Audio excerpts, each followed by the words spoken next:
Up first this evening, there are growing concerns that the world could be headed towards another recession as economic superpowers, the United States and China, face off in a trade war. Well, so far, the International Monetary Fund, IMF, has forecast slowing growth in the global economy on signs of weak investment, depressed spending and unsettled financial markets. But what does it mean for Jamaica? Economist Dr. Damien King will be on set live to break it down for us. But first, TVJ's Andrew Laidley has our overview about what's happening on the global arena.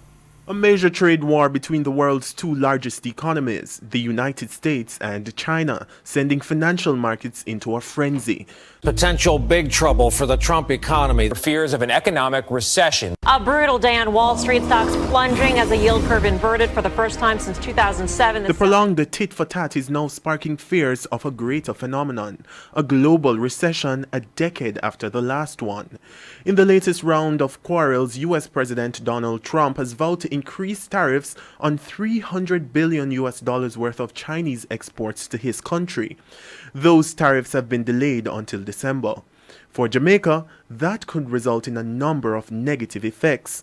Although Jamaica imports Chinese goods directly, about 40% of the island's imports come from the US, some made in China.